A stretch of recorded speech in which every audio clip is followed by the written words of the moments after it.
Hello friends, welcome back to my YouTube channel Toppers World, and today I have got one special video for you based on Ielts reading, and I hope that if you watch this video till end, from the beginning till end, you will get a lot of valuable, beneficial tips from me, and you will be able to raise your score from 5.5 to 6.5 or perhaps 7 then even. So watch this video from beginning to end, because in this video I am going to cover very important points that always trouble the students in their Ielts reading practice, or even at the exam time when they are preparing for Ielts exam, and they get nervous to see the reading. Listening they can do is easy, they can handle it well, but the problem comes when they get the reading module. So in this video I am going to talk about how to start reading module. And next is how to decide order of the questions, means how to attempt which question you should attempt first, which later on. This is about. And next is question you should ignore. There are some questions that you should not do first, or you should let it done at the end, maybe in the last 2-3 minutes. Then how to make guess when you are out of time and still you have a lot of questions to do, then how to make quick guess. And the last one, the most important, is time management. How you should manage your time well, that you should be able to get all the 40 questions at least within 55 minutes, so that you should have extra 5 minutes to revise your answers. So let's see these important aspects one by one, and along with that I am also going to tell you about how to enhance your performance and how to uplift your score with certain tips and tricks. So let's start discussing one by one all these aspects of Ielts reading. So first is how to start your reading module. At the exam time, if you are in the exam, then how you should start your reading module. This thing you have to decide before, 1 or 2 days before, or even 3-4 days before the before the exam. Reason being that all that planning work should be done in advance. You are not supposed to decide at the exam time that I should start my reading from the module 2, reading passage 2 or passage 3 or passage 1. So my advice is that you should start your reading from the passage 1. Or you should start from the reading from those passages with which you are already familiar. Means you are familiar with the topic that you have studied during your school days, college days, or you have already done such kind of reading. For example, history of class, history of coffee, history of any other topic or any other subject, something like that. If you have done already that in your practice time, then you should very much start from the same kind of passage. If you are not getting any passage which you are already familiar with, then you should start from the reading passage 1, because this is the easiest one. This is the easiest one, and this will help you to score better. Reason being that the reading passage 1 having 13 questions. If you are able to finish those 13 questions within 15 minutes, it is possible, because they are the easiest one. Because most of the passage 1 contains blanks. And blanks are the easiest, along with the true, false or not given. Mostly these days this is the pattern of the first passage, and you should start from that. Spend 15 minutes. Even if you are going to spend 20 minutes, it's not a bad deal, because if you are able to attempt 10 or 11 out of 13, then it's very much possible that you can easily score 6 band or 6 plus. Because 10 or 11 is a big score, and this is the easiest. If you will do this passage quickly and without paying much attention, then you are going to lose your score, and it will be very difficult for you later on to track the questions and get 6.5. So my advice is that you should start from the passage 1, then passage 2, or then move to passage 3. The second is how to decide question order. Questions. So this is very important. It should also be decided by you beforehand. Blanks are the easiest one. You should start from the blanks. And moreover, when you do blanks, you also get the understanding of other kind of questions. For example, list of headings or which paragraph contains the what information. So blanks, number 1. Number 2, true, false, not given. Then number 3, headings or paragraphs, which paragraphs contain the given information. So in this way, when you will do these two questions, you will have a lot of information about headings or which paragraph contains the following information. Then you should move to the questions like scientists or researchers and what they have said, because when you will do headings or paragraphs, you will also learn about the various researchers or scientists. So you will have already information about what they have said and where that information located in the passage. So you will be able to save you a lot of time in this way. And the next point is questions you should ignore. There are some questions in every passage which are difficult to do. So you have to decide. For example, if there is any statement, you are not able to understand that. You are not clear about what is this. Leave it. You should get it by guess later on.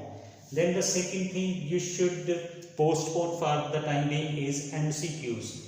If you are getting MCQs in passage 3, which passage? Passage 3. This is going to be difficult and this is going to be the most lengthy kind of MCQs, very brainstorming, that will mentally exhaust you. If you will attempt these questions first, I am sure that you will not be able to attempt the other questions, because these questions are going to consume your lot of time. Usually there are 5 MCQs, and 5 MCQs having 4 options to read and a lengthy statement is there to read. So one question of MCQ can consume your 4-5 minutes, and if you are going to solve 5 by hard work, you will waste your 25 minutes and you will not be able to cover other questions later on. So this is going to be very detrimental to your IELTS reading. So ignore this question and do it by guess later on in the last, when you have some idea about these questions. Next is how to make guess. This is really very important, because sometimes we do ourselves very honest efforts, but still we are not able to manage our time and we are left with some questions. For example, if you are left with true, false, not given. So what I advise you, that if you are not able to read anything and you have no knowledge of anything regarding any statement, and you have only last 1-2 minutes left and you have no time to read the passage, so at that time I suggest you that read the question statements. If there are comparisons, then answer is not given. Okay, if the question contains words like all, always, everywhere, every time, so most of the chances are that they are false. And if the statements are very lengthy statements are there, means having 20-30 words, so usually they are true or they are yes. And these are some rough guess ways. I am not saying that they are 100% correct, but the maximum chances are that they will be correct. Because we don't have time, so there is no benefit of leaving these questions unattempted. Most of the students, what they do here, when they are not able to guess anything, they do like that, true, true, true, true. They put all the true, or they will put all the false, false. But they will never do not given. They will never write not given, not given, not given. Even I don't want that you should write all the true or all the false or all the not givens. You can think some hints that I have just given to you, like comparisons. If there are comparisons, then not given. If there are statements like all, everyone, always, everywhere.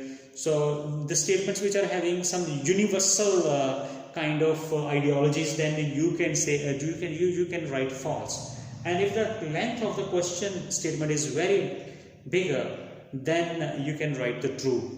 Now the last is time management.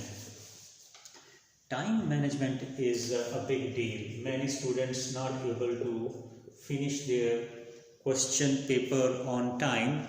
It is might possible because they think too much, they spend too much time on one question, like 5 minutes, 6 minutes. So what should we do? We should always, first of all, we should always have our eyesight on clock. Pay attention to the clock and try to do the question set within time frame, like I'm not going to spend more than 20 minutes on one passage. Then next tip is that do not read every word. You just do scanning. Scanning is best way. Do the scanning, find out or locate for keywords, and even you need not to use pencil to underline each and every word. And the most important tip that is with me for you, when you get some bigger words or the name of the institutions, name of the universities, name of the cities. For example, some of the names are very difficult, European words or Italian, German, Dutch, Chinese language words, or the name of the scientists, researchers. They are big enough. You just read first 2 or 3 letters of the that name. For example, if there is like Alaska University of Human Research and Development. So this is so many words are there, and this has nothing to do with your question. You just read Alaska, leave all the words. And similarly, if you get a scientist name, just try to keep in your mind the first letter, Alexander, then you should remember Al. Or Peter Patterson of Jamaica University, then just keep in mind Peter. Don't read the whole sentence or whole word in your mind. That will make you slow. Along with that, you should also try to find out the keywords in the questions. Keywords, it can be date, or it can be name of someone, or it can be any important word in the sentence, any word. If it is a word, then try to think about its synonym. And because in the passage this word is not directly written over there, so there can be like water can be written as liquids, or stones can be written as minerals.